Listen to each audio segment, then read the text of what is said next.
Okay, as people still come on board, I think we're going to get started. So welcome everybody to the data collection webinar series. And we're very happy to have Ben Hickler here today to talk about qualitative data collection. My name is Archana and I work with the data collection unit and data and analytics section here at UNICEF headquarters. And welcome to the 9th webinar that we are having today, that we are resuming after the webinar series started in April. As I mentioned, today's webinar is entitled Qualitative Data Collection, an Introduction and Overview. Today's presentation will provide an orientation to qualitative research methods with an emphasis on applications in development and humanitarian contexts. We're going to learn about the strengths and limitations of qualitative approaches, the types of questions that are appropriate to address qualitative research, and methodological dimensions of qualitative research, including sampling, data collection, analysis, and interpretation. The focus will be on practical applications of qualitative methods in programs and policies. And we are very happy to have our presenter today, Ben Hickler, who is the Behavioral Science Research Manager, C4D, at the Office of Research in UNICEF. Ben is a medical anthropologist. I think if you could please put yourself. Thank you. Is a medical anthropologist and social and behavior change expert with experience in program leadership, capacity building, community involvement, and behavioral research and design. His passion is working to incorporate the voices and realities of often overlooked communities into the formulation of policy and programming. Ben's recent work focuses on the application of emerging evidence and approaches from cognitive, behavioral, and social sciences across a range of UNICEF program areas. Before we begin, there's some housekeeping points I'd like to bring up. We have scheduled an hour and a half for today. So we'll start with the presentation, followed by a Q&A. As always, throughout the webinar, kindly remain muted and kindly write your questions in the chat box. And then we'll try to group them and direct them to Ben during the Q&A session. The webinar is being recorded and will be available on our SharePoint site, together with past webinars where you can find the link in the email that you had received. We do plan to post these webinars on our public site and for colleagues who are not UNICEF staff members, so they can also access them. So I think we're ready to begin. So Ben, the floor is all yours. Over to you.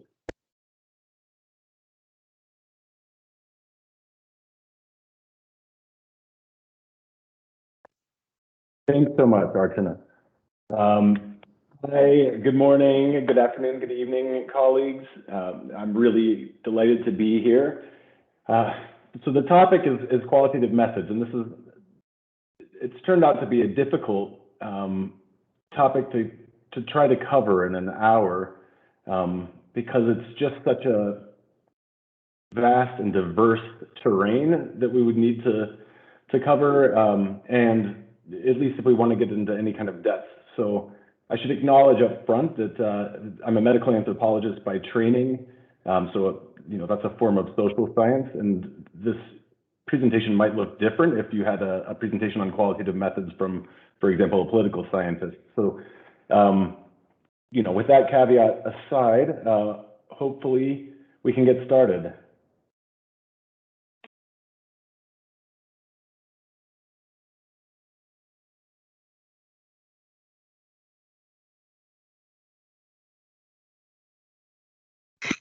Sorry, Ben, you're muted.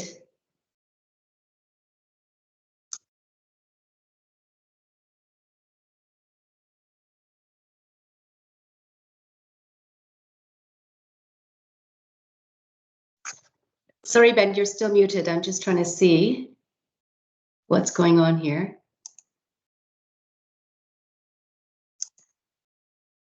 Ben? Can you hear me?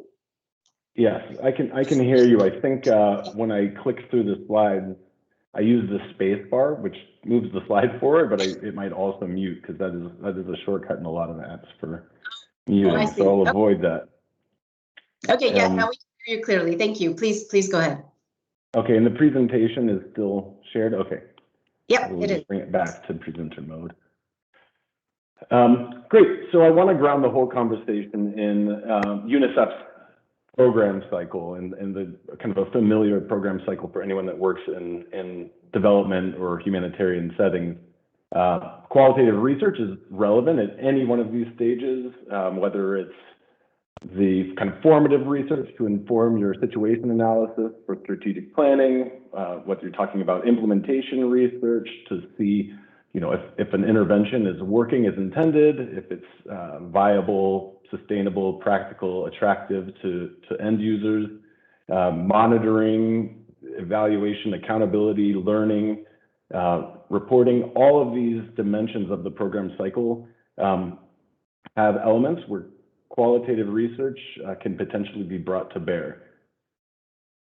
I think one of the most important things to say up front when talking about research methods or data collection is one should never start with we need to do some qualitative research or this sort of methods first approach. It ultimately needs to be driven by the research question. So what is the specific problem that we're trying to address?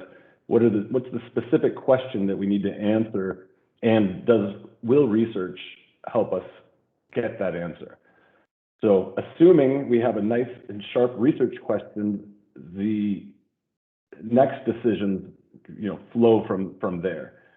So kind of at a level above research methods, specific methods is of course the research design, which is just a plan to ensure that the way that we go about data collection and the methods that we employ and the way we approach analysis and interpretation will ultimately answer our research question. The majority of this presentation will focus on specific research methods. I think most people are probably familiar that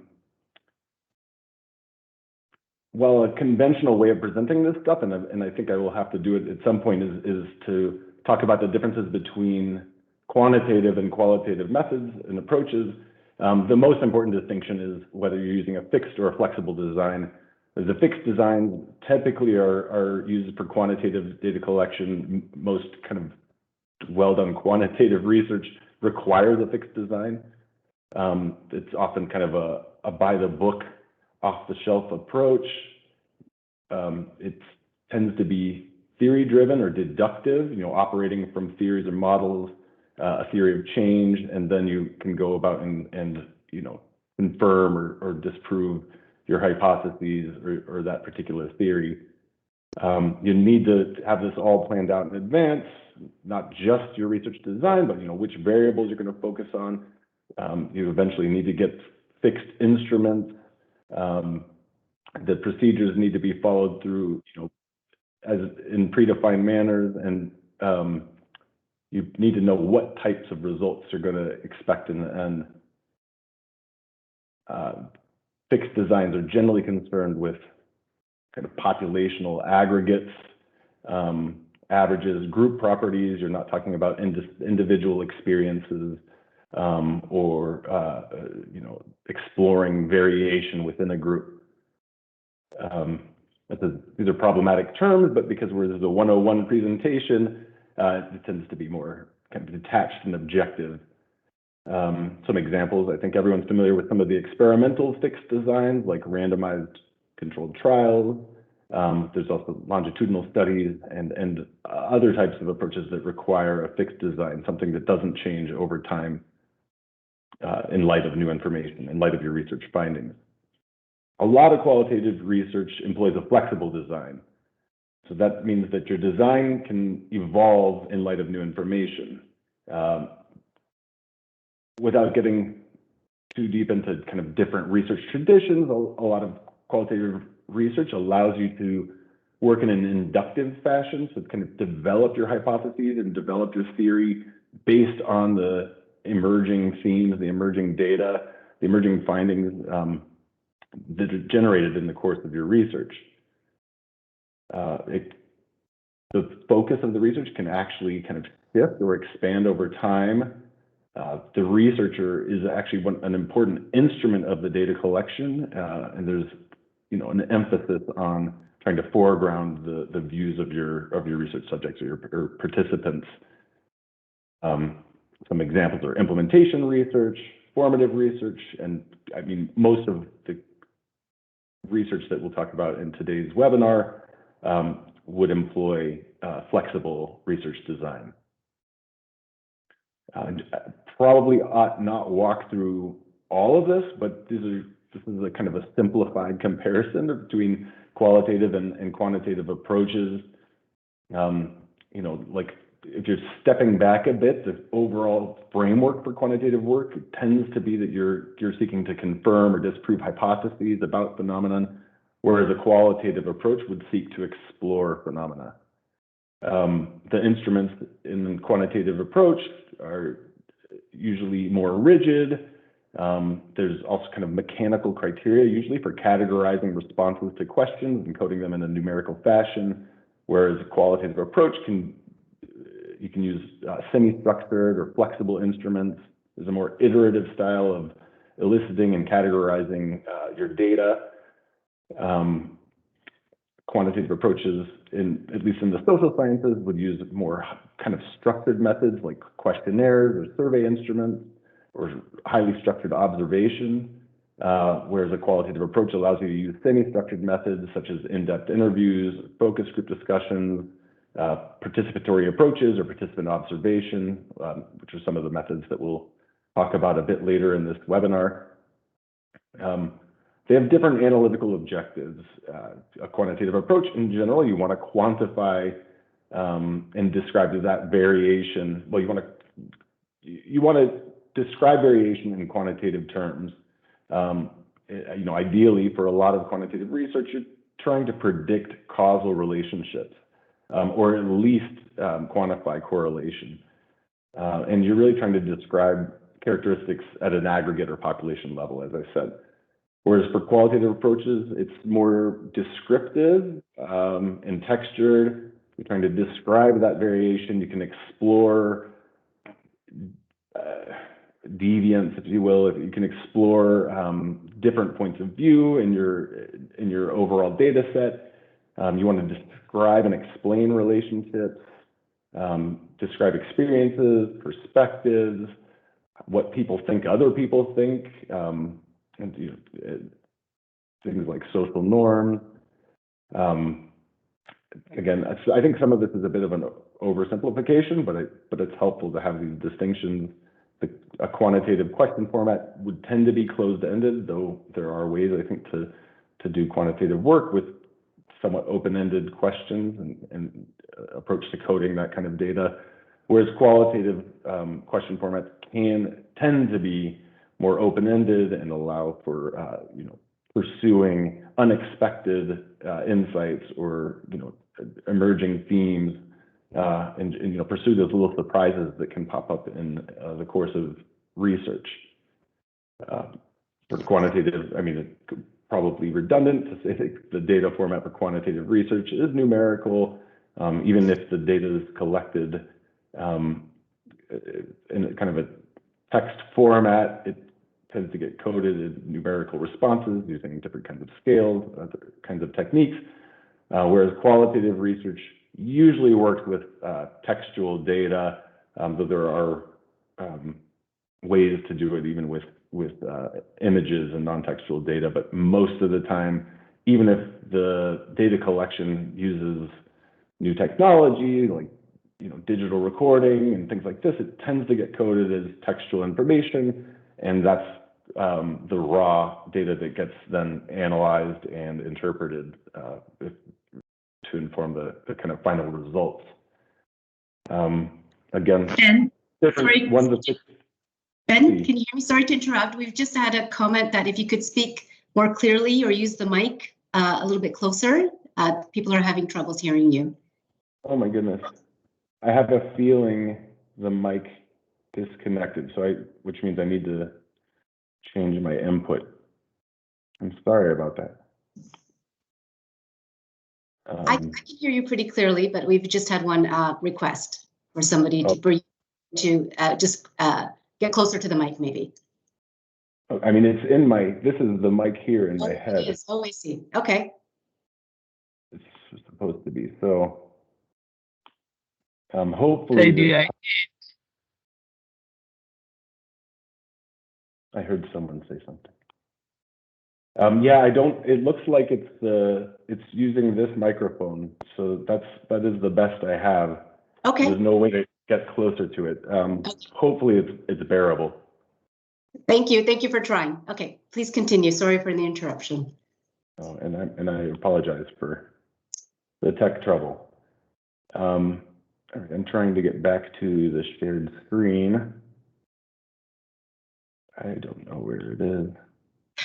We can see your screen. Everything? Okay. Yeah, we can see everything. You're just not in the presentation mode.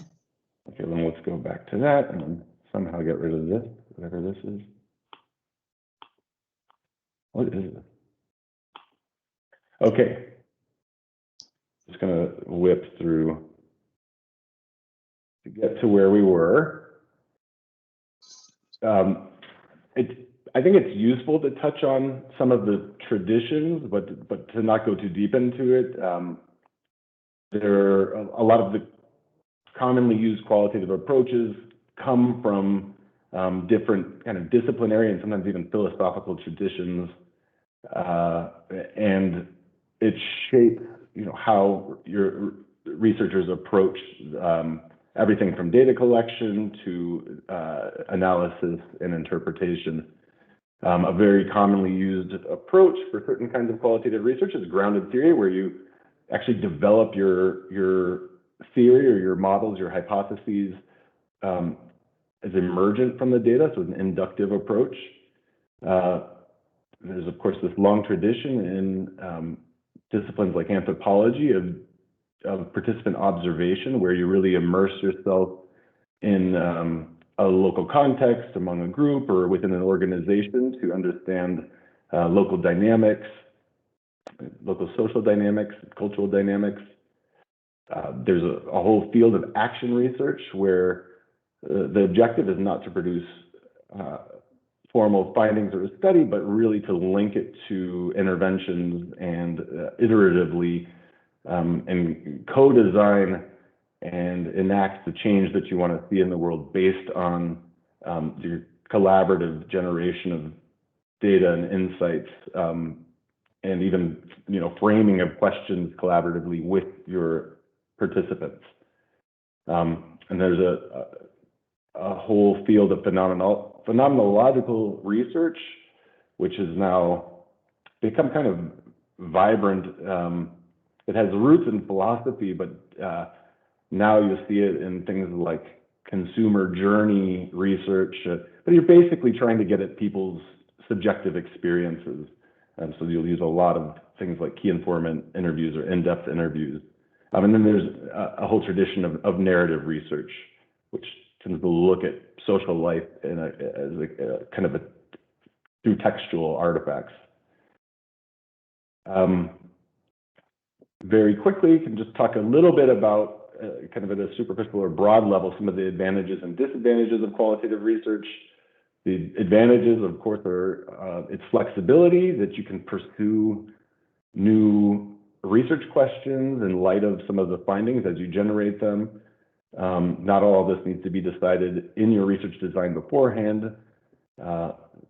This, for certain kinds of contexts, has some distinct advantages, that you're actually hopefully collecting your data in natural settings, though some might argue that things like in-depth interviews or even focus group discussions can sort of distort the naturalistic context in which some of the phenomena that you want to explore are occurring. But in general, unlike in a very like a laboratory or a highly experimental design, you're able to look at social life, social dynamics, individual experiences, contextual dimensions, environmental dimensions, even kind of the lived experience of systems and structures in their natural setting. You can pretty quickly identify what is meaningful to your participants or subjects, and you can extract some of those insights and feed them into intervention design. So you can use those insights to design, test, or improve your programs or your systems or services or products in a way that you might not be able to with pure quantitative research. And in qualitative research, lets you generate new and surprising ideas, things that you might not have thought of in advance, things that you just never anticipated in the posing of your initial research question or in your initial research design. Now, some of the disadvantages I think people tend to recognize and focus on are the limited generalizability of a lot of qualitative research because of the way that you approach sampling, both in terms of the size of the sample and the sampling design or the sampling frame. It makes it difficult, if not impossible, to draw generalizable conclusions. You know, the flip side of the natural settings piece is that the findings are going to be contextual. This can make it unreliable because situations change, situations are dynamic or fluid. What you collected at one moment might be entirely different than what you would have collected in a different season or in a year later, or in a nearby context that's somehow socially different. There's an added element of subjectivity to a lot of qualitative research because of the primacy of the researcher in terms of going out, exploring the world, interacting with participants, and then even analyzing and interpreting the data. And this is an important point, I think, that I'll probably come back to at several points in the presentation. And it's a reason why you really need to work with experienced researchers with expertise in qualitative methods, because it's very easy for those researcher biases and some of these elements of subjectivity to distort your findings if you don't have systematic and rigorous ways of keeping your biases in check, monitoring power relations and gender dynamics and all of these things that can distort your findings if you approach qualitative research in a kind of naive fashion. And again, in many cases, qualitative research is not really subject to replication in the same way as an experimental design, and interpretation of the same data may actually vary depending on who is doing the interpreting. And then rigorous, high-quality qualitative research tends to be pretty labor-intensive, both in terms of the effort that needs to go into data collection and the time involved, but also even with new software packages for managing a lot of text, those steps of kind of data analysis and coding and all of that actually requires quite a bit of expertise and quite a bit of time. So good quality qualitative research isn't always affordable. It isn't always cheap, and so all of these things, the labor and the costs, need to be taken into account. I'm going to talk a little bit about some common qualitative research methods. I don't even think you could create an exhaustive catalog of qualitative research methods. It's like someone saying, describe a house. There's tiny houses, there's McMansions, there's tree houses if you get into the niche stuff. I learn about new qualitative methods all the time, now in the fields of like technology. There are new methods being invented in light of kind of new situations all the time.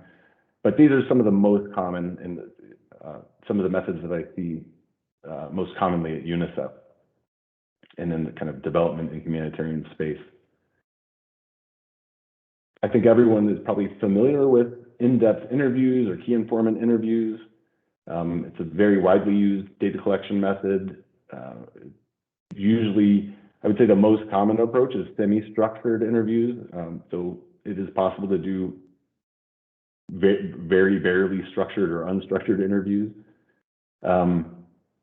The primary instrument for this type of approach is a kind of interview guide or schedule, lots of open-ended questions, maybe after collecting some demographic information, or before collecting demographic information, depending on how you want to approach things like bias. And then sometimes cues for the researchers or the data collectors for probing or prompting to get people to say more and explore those open-ended answers. One of their strengths is you can generate some really rich qualitative data on people's knowledge, their perceptions, their opinions, or attitudes. You got to be very careful, I think, when you use things like surveys, in-depth interviews, or even focus group discussion, some of the methods we'll talk about here, to try to get data about behaviors, because people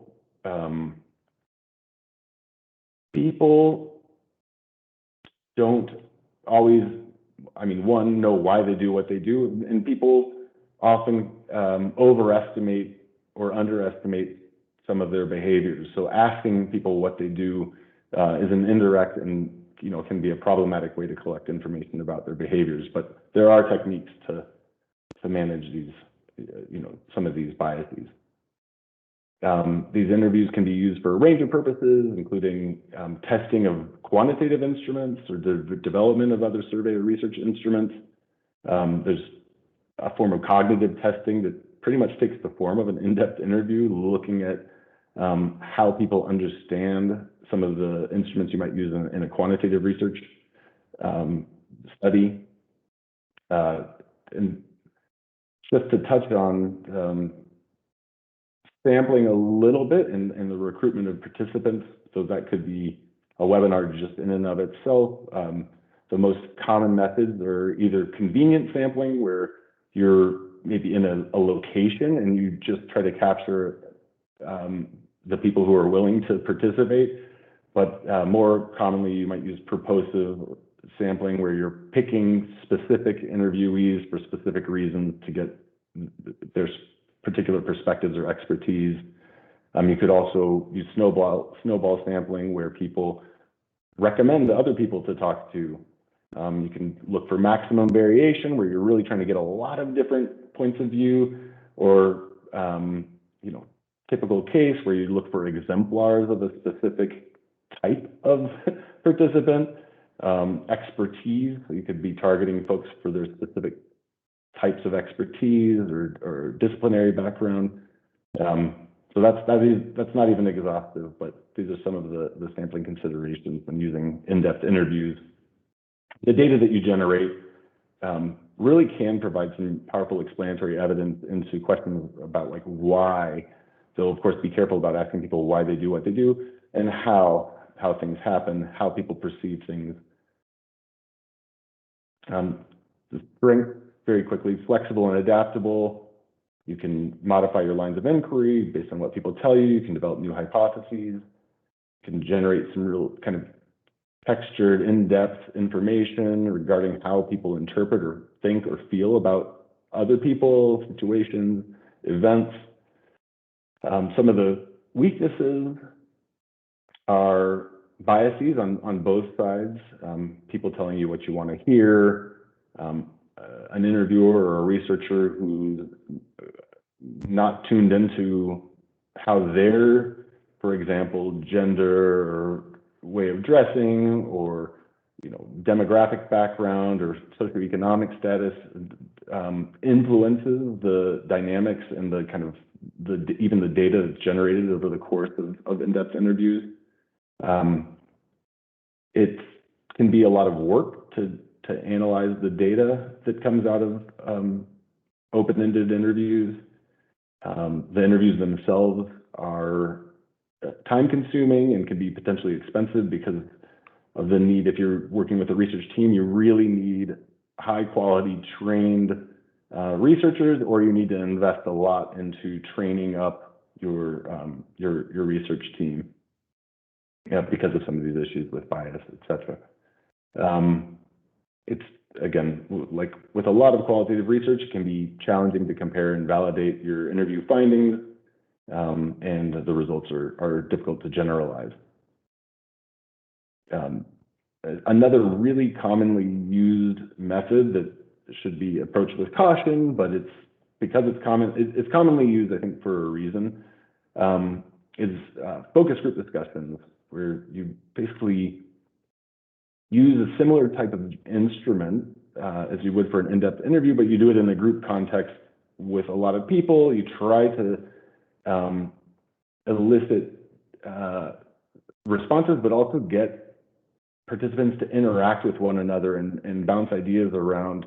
And some of the richest data that you'll generate during when conducting focus group discussions will come from the interaction between participants. And it's a chance to capture things like, dissensus, when not everyone agrees about a topic. Again, you're going to use a lot of the same sampling techniques. It can be a little bit more challenging, I think, with focus group discussions, because if you're seeking, maximum variability or a lot of diversity, it can be difficult to get all those same people in the same room at the same time. And if someone's trying to send me a text, I'm getting notifications, but the way this works, I can't see anything but the screen.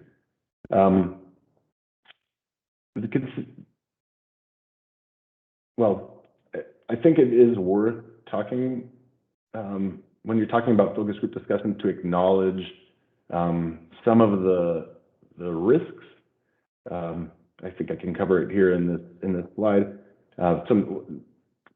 Starting with the strengths, they're an efficient technique for gathering avenues, probing, and following up on some of the emergent themes or issues that come up in the course of the conversation. A substantial weakness or risk when it comes to focus group discussions is invisible power dynamics that might prevent minority points of view from being expressed in a group setting. There can also be gender dynamics, so a lot of times people will do focus group discussions separately with men and women, for example, or with young people and elders, because particularly when there are power dynamics at play, some people may not feel as comfortable expressing their true opinion in a group setting as they might, for example, in a one-on-one interview. And for this reason, as with all of these, but really perhaps especially so, you really need some expertise and some experience when running focus group discussions, because there's a lot of ways a focus group discussion can go wrong, and a lot of ways you can actually generate misleading data if it's not well managed and if people aren't tuned into some of these biases and power dynamics. Focus group discussions, despite allowing you to talk to a lot of people in a short amount of time, it still takes a long time to organize and recruit and transcribe recordings. The transcription of focus group recordings can be particularly difficult if you're doing it in naturalistic settings, if you're doing it outdoors. Sound quality, all that can be a big issue. So in some cases, you would want somebody taking notes who's not the facilitator or but who can provide kind of additional data for those parts of the recording that you can't hear, or if you're not able to make a recording. Again, like a lot of these methods, you can't necessarily generalize from the data in a focus group discussion to a wider population. Participant observation, you could do a semester-long course just on this sort of set of methods. So it's not easy to cover in a short amount of time, but there are lighter versions of participant observation where you kind of immerse yourself in a setting. You don't necessarily use one-on-one interviews or formal focus group discussions, but you really try to do kind of structured observation or semi-structured observation. You do a lot of interaction, immerse yourself in kind of a day in the life of, and those types of approaches. And it can run from a thinner, quicker version to, deep embedded ethnographic, thick description, where you spend months or years, like in the classic kind of anthropological tradition, trying to, and these are also problematic metaphors, but try to kind of see things from the inside, so to speak. One of the strengths is that you really can get a deep and nuanced understanding of phenomena, of social dynamics, a lot of things that you'd probably miss in a superficial approach, or when you just interview people or run focus group discussions. You can tease out the kind of stuff that people won't tell you the first time you meet them. But I think some of the weaknesses which prevent particularly kind of more ethnographic types of participant observation being used commonly or often, is that it is time-consuming and expensive. These findings are really deep and contextual, so they're very hard to generalize. Because the individual researcher plays such an important role as the kind of instrument of data collection, that there's also risk of many types of bias. You might get different results if you had a different researcher, and it's interpretive. So again, like a lot of these, but perhaps even more so, the researcher needs to be very reflexive and self-aware about their own personal characteristics, their own assumptions and biases they bring to a situation, invisible or implicit power dynamics, and context.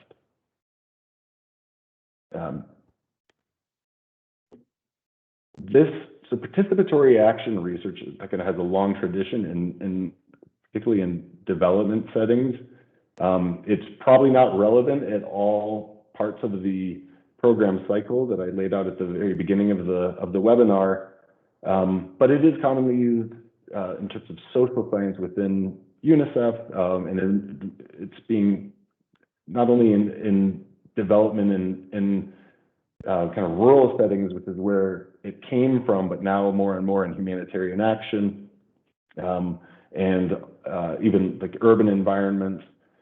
And the basic idea, and this again, you could have an entire semester graduate level course just on participatory action research and kind of its cousins or related methods. But the research and the intervention are kind of fundamentally combined in this sort of iterative cycle involving the collection of data about the topic of investigation, the collective analysis and interpretation of those data with your participants, the planning and introduction of action strategies to bring around the positive changes, the changes your participants want to see in their community, and the evaluation of those changes through further data collection, analysis, and interpretation. And that is kind of an iterative cycle. It's often pictured as a kind of, it can show you a schema, but it's pictured as a line moving up a plane as you kind of improve. It's a principles-driven approach. It usually includes kind of aspects of social change and participant-led agenda setting, so that the participants actually kind of need to play a role in defining what the important research questions are, what changes they want to see in their community. Participation is in the name, and it's just sort of core to the ethos of PAR. It should be empowering. Over time, it should be a kind of a capacity building approach. It should equip people with tools to make their lives, community, and environment better.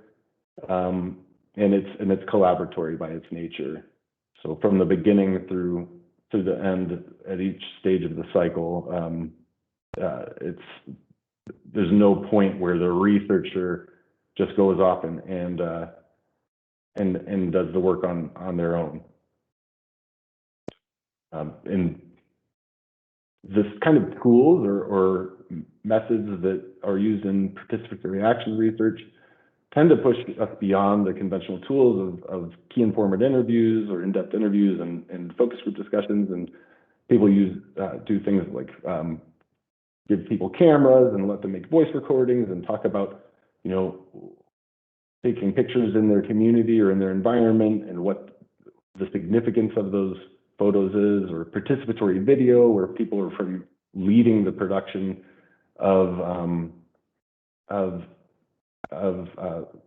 local kind of audiovisual archival material, generating it themselves in their environment, and then providing kind of a narrative of why it's significant and what it means to them.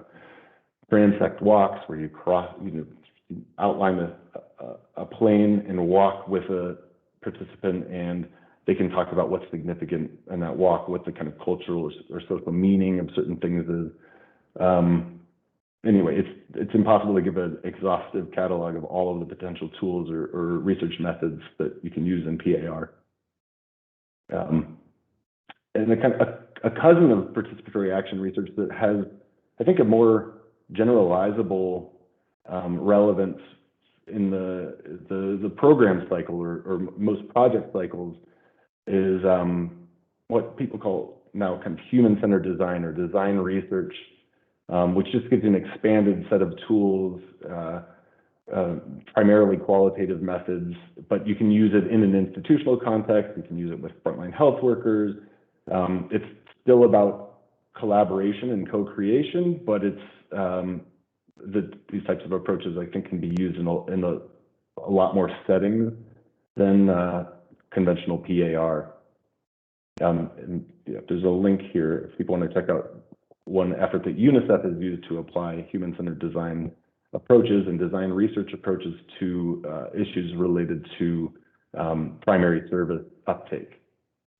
service uptake. Then, I mean, again, because it's challenging to talk about all the different types of qualitative methods, it is worth acknowledging that there is qualitative research that doesn't necessarily imply going out and collecting primary data, through key informant interviews or through focus group discussions, or participant observation. In some cases now, there's a lot of qualitative research where people are just using existing data and running new types of analysis. And it can be done in pretty rigorous or systematic ways. Some of the common approaches to qualitative data analysis are content analysis. And some examples of the way this is used in our world, so to speak, our world of development and humanitarian action, are maybe a social scientist who's using a content analysis approach to analyze online conversations, the structure framing of online conversations about immunization in a specific setting or among a specific demographic or group. You can do thematic analysis, which allows you to identify kind of emergent themes or and interpret patterns in a set of qualitative data. So a social scientist could use this to explore issues of gender, identity, and empowerment among adolescents in a specific setting. There's textual analysis, where you're just kind of looking really just at raw text and examining the content, structure, and design of text. A lot of media analysis uses this type of qualitative methodology, where you just look at maybe how media coverage of the COVID-19 vaccine rollout evolves over time, maybe in response to political events, for example. And then discourse analysis, which is to study communication and how language is used in context to achieve effects in the real world, practical effects. So a political scientist or policy expert could use discourse analysis to study how politicians use rhetoric to generate public trust.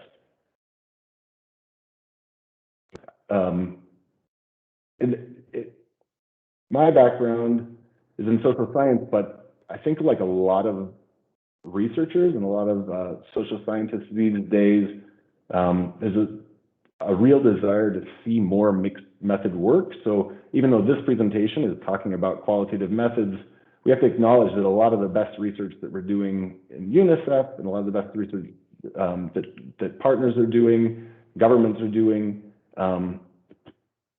taps into the strength of both qualitative and quantitative methods. So if you have a research question that's amenable to a multi-strategy design or a mixed method approach, a qualitative and quantitative approach, or mixing of these two types of research, that's probably the goal. That's probably what you want to do. You can combine qualitative and quantitative methods to explain. So this is commonly done where you have a quantitative study and you learn something about relationships and frequencies, and then you can collect qualitative data to kind of fill in some of the blanks, to explain why things are the way they are, to understand the nuance and texture and interpret those quantitative statistical findings. Conversely, you could kind of reverse the order and start with qualitative data and explore those emergent themes, identify what phenomena or mechanism you want to focus on, and then apply quantitative methods to then kind of develop more generalizable findings, quantify, frequencies, explore causal relationships, etc. And then it's complicated, but you can triangulate where you basically concurrently collect qualitative and quantitative methods in a predefined study design, though it can still have flexible elements, and use these separately and independently, but you bring them together to triangulate the best of the insights that come from both methods. Of course, there's lots of challenges with mixed method approaches. It requires a kind of skill, it's a set of skills and training that doesn't often exist in one person, or maybe not even in one department or one institution. You have challenges of cost and timing, the challenge of truly integrating the findings and making sure that you're maximizing the kind of extraction of insights for all the work you put into data collection. But there's a ton of benefits to mixed methods study designs.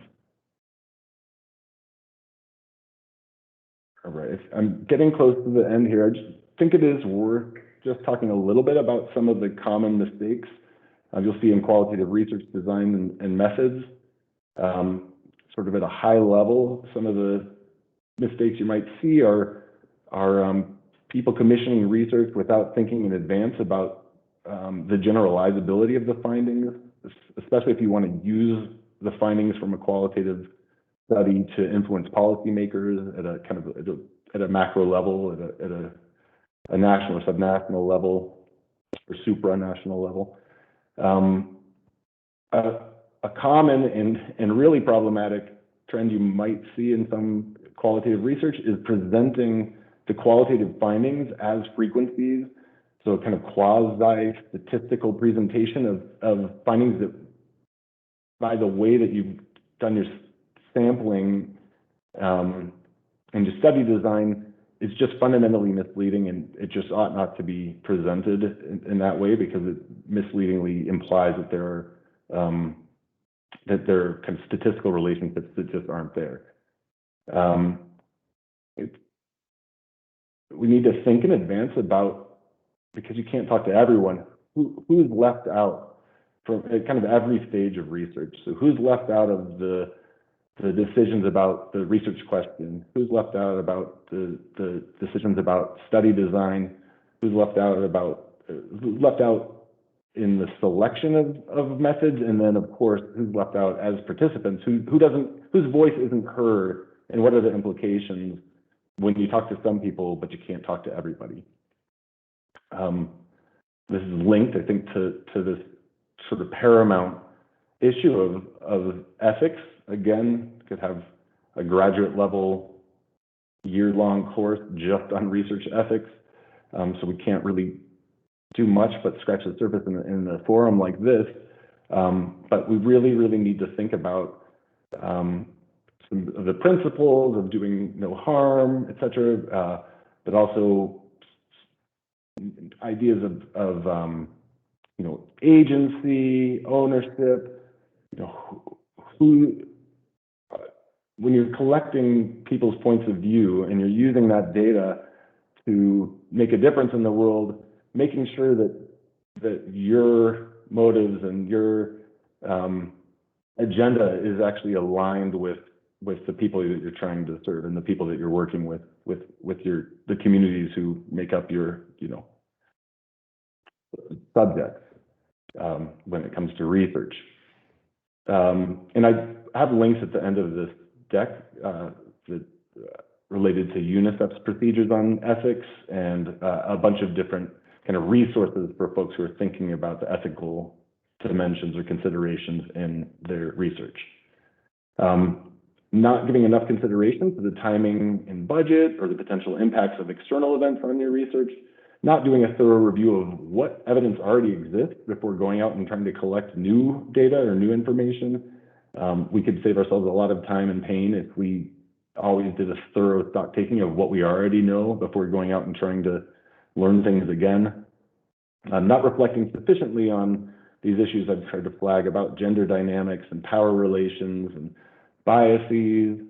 And then I think with qualitative research in particular, there's a push sometimes to reduce our investment in terms of time, cost, and expertise. But because of these issues of bias and because of the primacy of the researcher in data collection, you really need to invest in experienced experts when you are costing and contracting or conducting qualitative research. Great, so I'm almost done, but just a few key takeaways. Just repeat some of the things in this short presentation. It's just, you don't start with the methods first, you start with your research question. It's the research question that will dictate your research design and which methods and tools you use. There is, hopefully, well, ultimately there's no hierarchy between qualitative and quantitative methods. One is not intrinsically better than the other. They just answer different sorts of questions. They allow you to answer different sorts of research questions, but both can be equally rigorous, even if they have trade-offs in terms of generalizability versus depth. And they can be complementary. So in a best case scenario, if the research question is amenable to it, you can bring these two types of methods together and you can get a richer set of research findings to inform your next steps. It's impossible to cover all the qualitative methods out there, so I really just tried to touch on some of the most common or some of the most relevant for the program cycle and for, because I'm coming from UNICEF, I'm talking a bit about UNICEF's work. The reason I think a webinar like this is useful is, even though it's stated as kind of introductory, kind of overview level, the more you dig into it, the more you understand sort of the fundamentals of qualitative research, the more you can help us, you can assess the quality of the existing research you might have in this that's relevant to a specific situation or context, and the better you can do to kind of commission new research and identify the right partners to undertake the research that will be of a high standard and will actually answer the specific research questions that you're trying to address.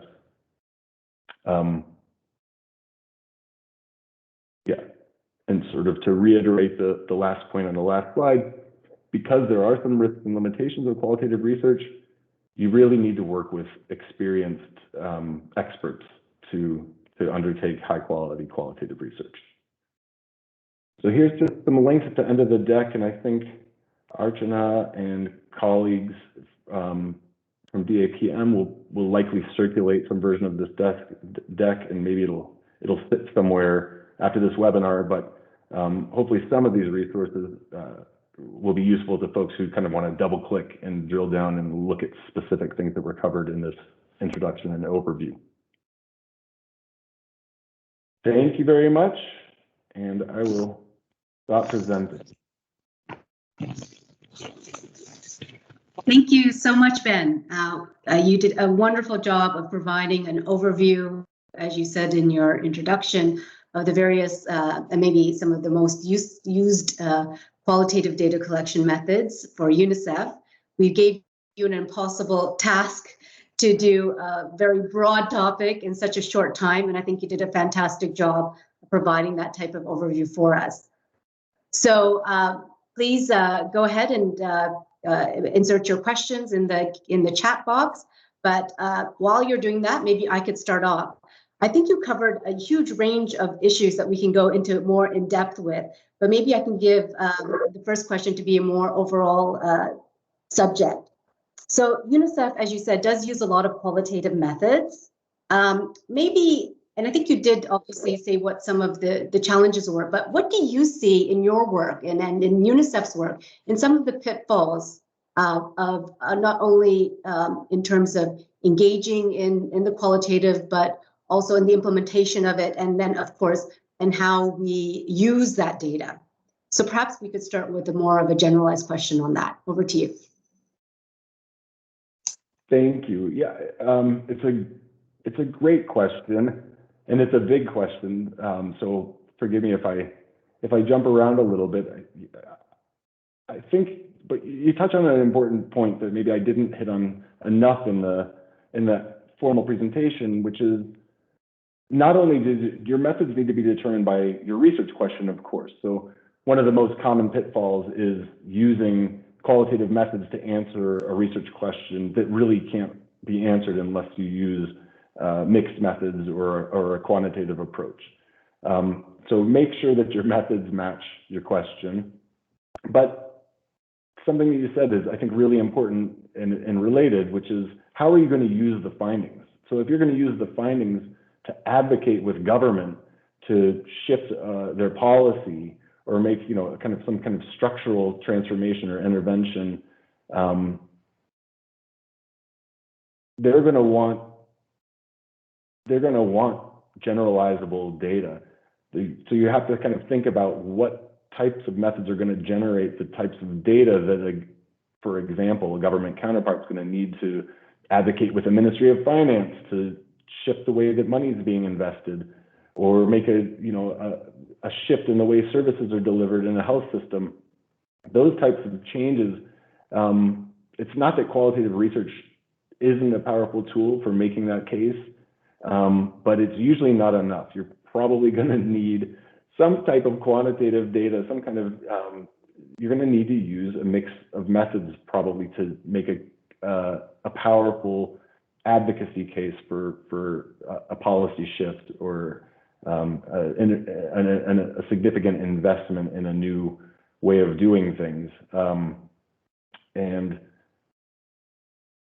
that all said, I will say that there's a lot of power in stories. So again, I kind of showed my cards when I said I think mixed methods, if it fits your research question, are probably the best of both worlds. If they're done really well, you can get that kind of data that a government might need to make a change, but you can also back it up with the kind of powerful stories, which is what sticks in people's heads and kind of helps you communicate about why the data matter, what it actually means, the significance of those quantitative findings. There is a role, I think, for high quality qualitative research in even something like policy advocacy. Sorry, I was muted. Thank you, Ben. Yeah, it's a big question, and I think you provided some valuable input. So the questions are flying in. So I think I'm just going to start from the top and then work our way through. If you want to, I don't know if you have a chance to also take a look at them while I am. So the first one, great presentation, strongly believe in. So the question here is, how can we best convince management and policymakers with the tension between depth of data and width of application? Any good examples to address the challenges in a UNICEF setting for qualitative data collection? Yeah, that's a great question, and it kind of touches on, I think, the subtext of your question as well. That we probably need to continue to make the case for high quality research just in general within UNICEF and the kind of culture of development action and humanitarian action, because I think, and probably particularly for qualitative research, there are some, I think, influential stakeholders who don't really see the value or feel like it's something that can be done on the cheap, that it's something you really don't want to invest too much in. And this leads to organizational behavior where we maybe do the same thing over and over that's not working, or an inability to kind of learn and evolve as an organization because we're not making those investments in developing the insights we need to actually be responsive to the local context, to the local needs. So I don't know if I have a good pithy answer to the specific question, which is like, how can, I think if I understood the question, it was like, how can we better advocate for that? But maybe the best is showing and not telling, and actually making sure that UNICEF is delivering more high quality research, both, mixed methods, qualitative research, quantitative research, and showcasing the best research that we're doing, and maybe capturing more case material or case studies, which is a kind of a genre of qualitative research in and of itself, about how high quality research leads to impact. Right. Actually, just to follow up on that, I'm not putting you on the spot, at least I hope not, but is there a place on a UNICEF SharePoint where you do collect or do case studies or highlight some of the data collection in terms of qualitative data collection aspects and sort of, good impact stories around that? Oh, I don't know if I can invite any colleagues from the Office of Research to join in, because I'm probably going to get this wrong, but yes, there absolutely is. Okay. I don't know of all of them, but I know there's something called EASY. Yeah. And that's, my understanding is like a repository of UNICEF commissioned research from all over the world. And they might even do some kind of like scoring or grading in terms of, it's not more or less quality, but on certain criteria, so you can explore the research that's relevant to the, to the kind of questions you want to answer. And there are probably other resources as well. I sit on the research management and knowledge facilitation team, and I learn every day about something new that UNICEF is doing, or that the UNICEF's Office of Research in is doing to kind of take stock of all of the really high quality research that UNICEF is involved in. And I hope I didn't miss any obvious ones. But if any of my colleagues are on this webinar, I'll follow up with them afterwards. And if I can find the links or anything, I'll share them with you. Great. And yes, we will definitely be sharing this PowerPoint, and maybe we could add those on to your last slide as well. So we'll follow up with you on that. Okay, just moving down, Attila, excellent presentation. Do you have a sense of how commonly UNICEF uses or commissions these types of data collection, like the qualitative data collection? Do you have a tally of how much that would be? I don't. My background at UNICEF is in this pretty interesting discipline that most people are probably familiar with in the organization, called what used to be called Communication for Development, and is now being called Social and Behavior Change. And just in that specific kind of domain, we do a ton of research. Most country offices, I feel like every year, are doing, at least a couple of formative research studies, but probably mostly qualitative research, starting with a desk review, and then moving into some primary data collection to inform intervention design, to inform the initiation of a new project that might be, associated with the arrival of new donor funds, or also an emergent need in the country.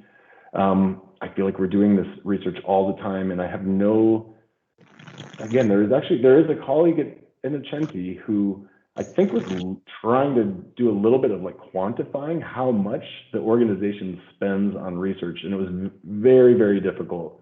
But I feel like she came to some conclusions about how much UNICEF invests in research, and it's not insignificant. It's quite a bit, even if we could still advocate for investing more, or making sure that we're doing a lot of quality assurance, investing in higher quality research. Yeah, so I think it would be even more difficult to tease out perhaps the qualitative, but maybe EASY is one way of looking at the repository and seeing something. Perhaps there's something we could do with that. But just talking about quality, Howie had a question about how does the quality assurance requirements differ between quantitative and qualitative? I'm not sure you can answer that, but perhaps you could talk to it a little bit. No, I mean, it's a great question. I think by its nature, it's a bit harder, I think, to do quality assurance with qualitative research. I mean, most quantitative research has a fixed study design, I think I called it off the shelf or ready-made, but there are specific procedures that need to be followed. If you're doing an experimental study design, like a randomized controlled trial, there's just ways that it's done. And if you don't do it that way, you didn't do it, you did it wrong. And it's a little bit less so, I think, for some kinds of qualitative research, but as I've kind of tried to make the point that qualitative research can be very rigorous, and there are, there's rules for the use of some of these methods, but I do think because the researcher plays such an important role in every step of qualitative research, at least after research question, but like research design, data collection, analysis, and interpretation. It's a little bit more difficult to have like universal quality assurance criteria or standards. But for specific methods and specific approaches, I think there are kind of a commonly agreed upon best practices, commonly agreed upon tactics or methods or mechanisms for example, keeping a researcher bias in check, or tuning into power dynamics that can shape your research findings. So it's just, it won't be one kind of mechanical set of criteria that would apply to a lot of different kinds of research, but I think for specific types of research, you will have, process criteria that one could apply to make sure that it's of high quality, that meets basic standards. Great. And do we have, I see on here you have a quality assurance for research procedure, so that's in general, and that would include for qualitative research as well, is that correct? Yes, yeah. Okay. And okay. If you explore there, you'll, I mean, some of it's higher level, and there's probably more tactical stuff that we could develop that might not be there right now, but that, yes, it is there. Another question from Attila. So he's talking about, the emphasis about replicability of research as a yardstick to label what is scientific and what is not. So since most of these approaches cannot be replicated, how would you respond to such type of criticism? That's a great question and a fun question, because of course, even experimental, like behavioral science and stuff, is undergoing a crisis of replicability. So there's a bunch of experimental quantitative research that just went unquestioned for a long time, and now people are realizing even those types of fixed study designs and experimental designs are very difficult to replicate. So yeah, I wouldn't want to do whataboutism when it comes to qualitative versus quantitative research and replicability, but I just think replicability is an outdated yardstick to assess all scientific research.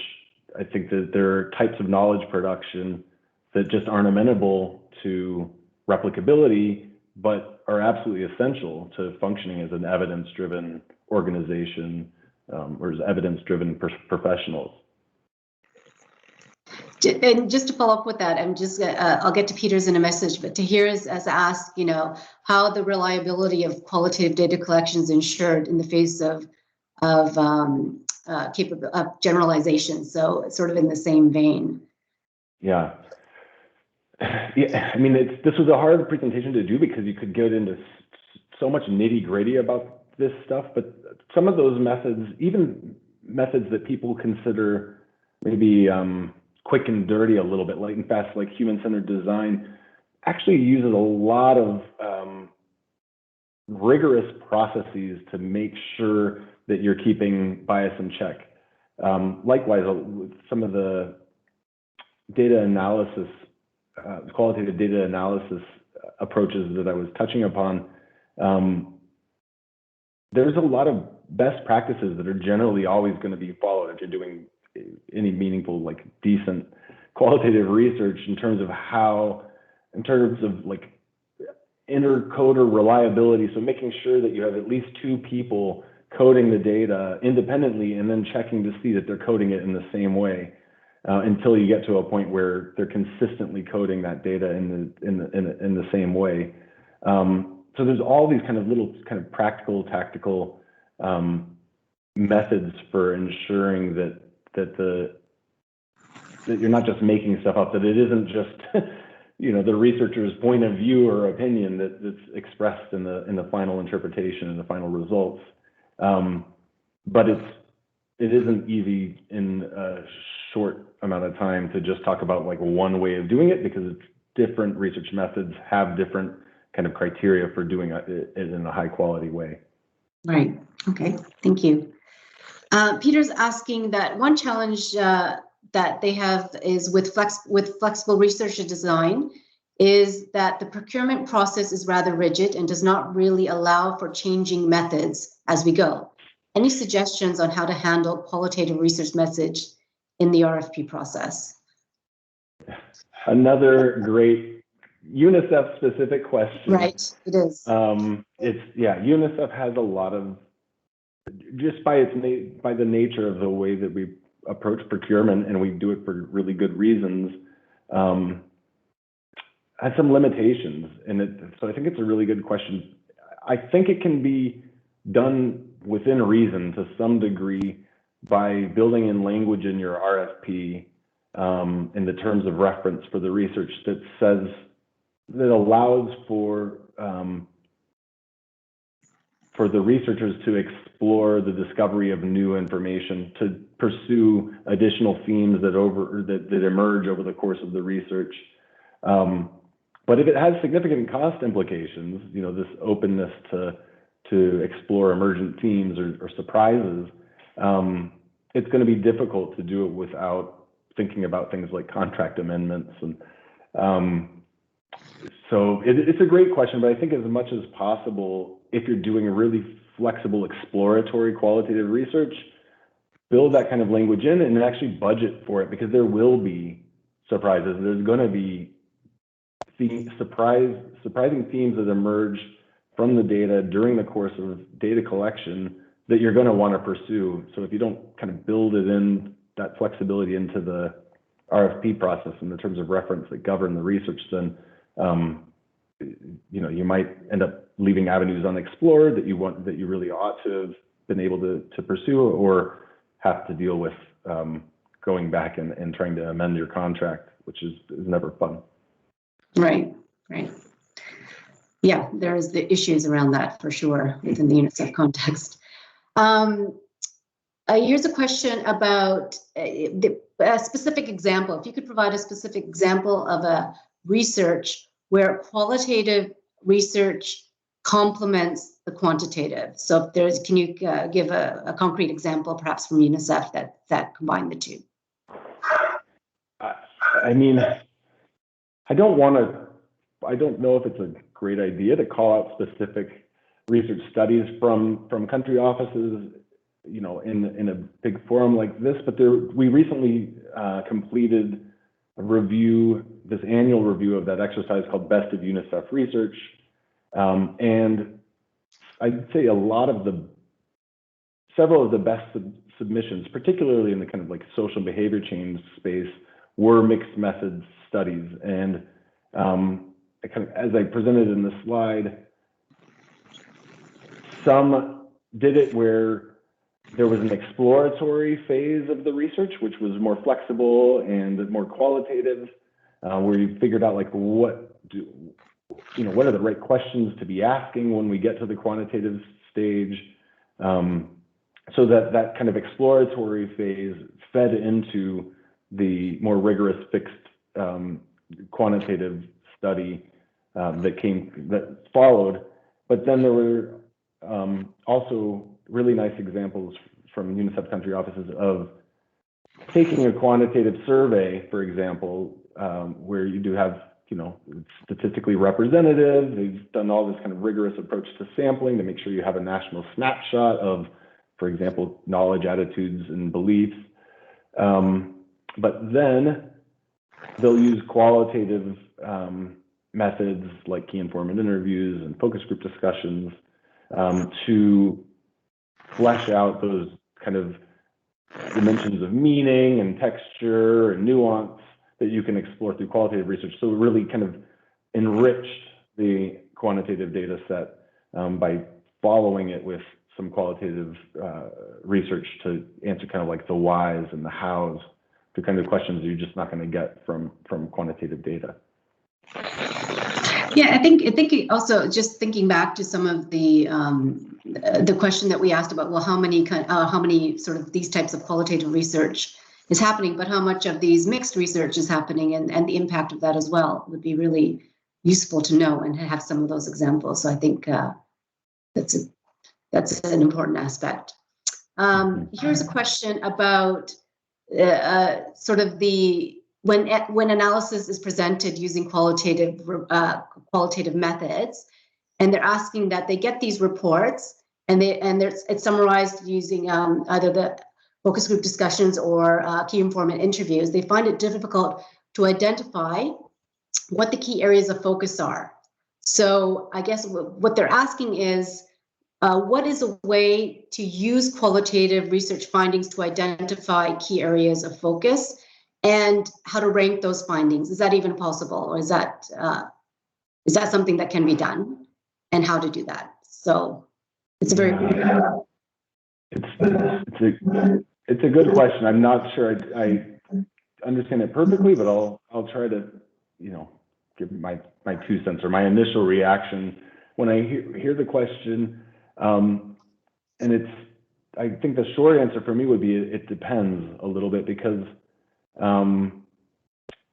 if the question is how do you figure out what themes are important that emerge out of the course of qualitative data collection and using approaches or methods like focus group discussions, it kind of depends. It depends if you're looking at it from the angle of what is important to me as a program officer, to what is important to advance whatever kind of agenda I might have as a development professional, or what is our organizational priority or programmatic priority. So that's like one lens of looking at your data, but then there's another important lens, and which is kind of what's important to the participants, what's important to the people that you're working with, which can kind of help you prioritize, what themes to focus on, what data to really, pay attention to.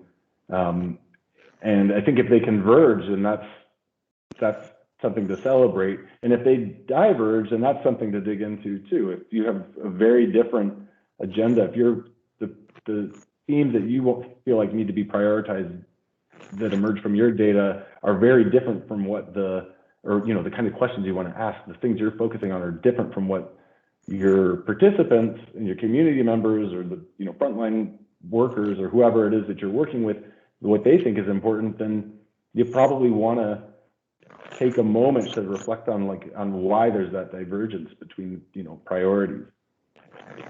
Yeah, I probably didn't specifically say the question correctly. They did give a specific example. I think you answered it. It's just depending on how you interpret it and who is the one interpreting. But if you have, I'll give you the example is here.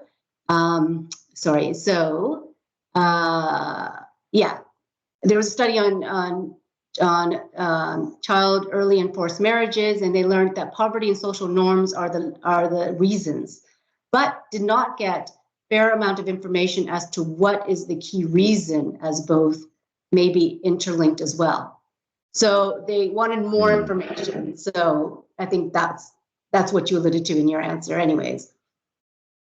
Yeah, it's also a great example, because I do think that happens sometimes where you undertake research that maybe has a broad remit on a subject like child marriage or child protection. And then when you get the findings, you realize it doesn't give you enough insight to really take next steps in terms of, effectively working with that population or designing an intervention that's promising. And in that case, I don't know if there's any other recourse but to do additional research. Yeah, thanks. Here's a question. In the pandemic context, we have been forced to undertake data collection remotely. Could you comment or share thoughts on how to better conduct focus group discussions remotely to ensure that the data collected is meaningful and reliable? Oh my goodness, that's a great question. And so many of my country office colleagues have talked about the difficulty of doing remote facilitation and remote data collection. I mean, this would be an interesting topic actually for to go into more deeply if we had more time. When it comes to focus group discussions, but I would say to most data collection techniques, I think remote channels or platforms amplify all of the risks. Like all the challenges are just amplified when it comes to these types of applying these kinds of methods through virtual platforms. So like a focus group discussion, people hanging back and being quiet, it's probably going to be even more of an issue. Power dynamics, the quiet person being drowned out by the loudest person, even though they might have something really insightful to add. All of those things I think were just going to be exaggerated in a virtual context. And there's a ton of data. It might make things easier, like recording, but there's big trade-offs in terms of body language, the ability to try to get closer to kind of a naturalistic, contextual, in context type setting when doing data collection. There's a lot of trade-offs, and not a ton of upside from a research point of view, except maybe ease of capturing the recording. Now that I say this, I try to think of other maybe upsides. There must be some, and I do think that necessity is the mother of invention, as they say.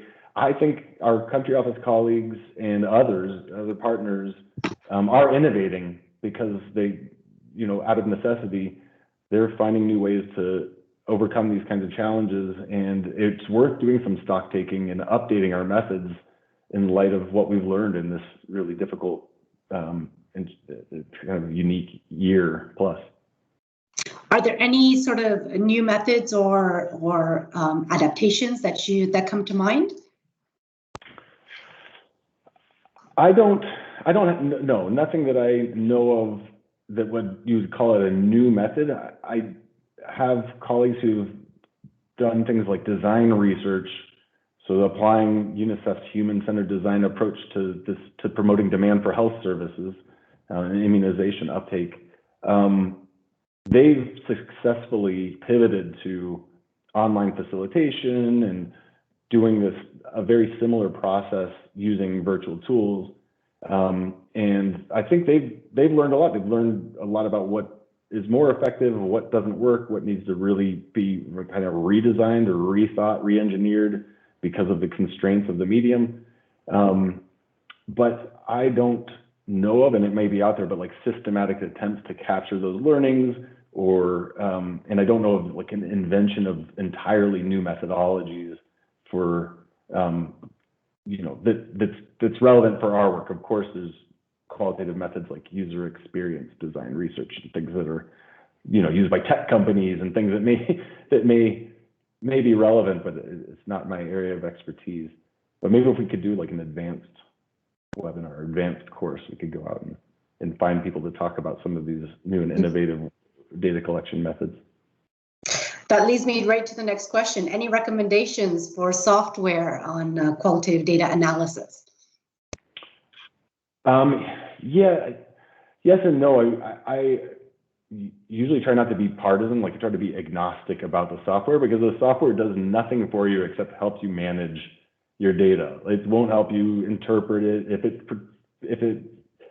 it's not going to solve any of the kind of key challenges you're going to have in terms of making sense of your data, translating your raw textual data into insights and then into findings, that kind of analysis and interpretation stage. But it can make it easier to manage. So common ones are in vivo, Atlas TI used to be really popular. I think it might be slightly rebranded now. In vivo, I still see people use it a lot, but in the end, they're just data management tools. And so in the end, if you can find a good enough one that you like the user interface, that's user friendly, that that you're comfortable using, they're all equally, you can do great research with any of those data management software packages. And sorry for my ignorance, but does UNICEF have any of those packages? Are these free online? Is there something that's, because, yeah. I wish. No, I don't think that UNICEF pays for software licenses for in vivo or Atlas. There are probably, and I don't know them, but I would be surprised if there weren't some pretty decent free kind of public domain text management software tools. You just have to be, usually if something's free, there's some trade-off. It'll either have limited functionality, or, and this is a real concern, I think, for UNICEF, you may be giving up some data privacy, which is probably a non-starter in many cases with the kind of work that we do. So yeah, I don't have any quick, easy answers here, but if I learn anything, I'll share them with you so we can put it up on the website, in the SharePoint. Great. Just a couple of last things. One is Peter has kindly provided us with some stats on, what does it say? In terms of scale, in 2020, UNICEF procured 92 million in research, surveys, monitoring, and evaluation services. And that is down from 117 million in 2019, probably due to COVID. And of course, there's also a number of contracts, which must be in the hundreds, yeah, for sure. So thanks, Peter. That was very, interesting to keep track of those things. I'm sure. One last thing, Rumbi had asked if there is some sort of research strategy. I don't know if she meant specifically qualitative or probably overall strategy that it would be useful for country offices to take a look at in terms of implementing something on their own. Ooh, I don't know if I understand the question. I mean, I guess if I do, it's in the end, it's your research strategy, your approach. It should be driven by the research question or the problem you're trying to address, and wherever it might be in the program cycle or project cycle, or whatever that challenge is, needs to dictate what your research question is, and your research question needs to dictate what your strategy, the design, should be. So I was wondering, I guess maybe if I'm interpreting your question correctly, is there some sort of policy on research or a strategy note that would help countries do that? I think is what she's asking. It's not that I know of. I mean, I think in certain maybe domains like social and behavior change, there's a kind of overall approach, which is that it needs to be data driven or data, evidence informed, and or research agenda. Sorry to interrupt. You just wrote or a research agenda. That's something like that. The Office of Research, Indepth, I think, is in the process of developing pursuing lots of different research agendas. I think the research agenda is going to differ sector by sector depending on where the evidence is and where the gaps are. So you're probably going to have different agendas for different domains, and then those agendas, I think, are also going to evolve in light of changing needs and dynamics, but also as you start to fill in some of those gaps. Okay, thank you. I know we're just running out of time, just a couple of minutes. Thank you so much, Ben, for the excellent presentation. We gave you an enormous job and it was really well done and executed. Thank you all for your participation, the great questions and comments.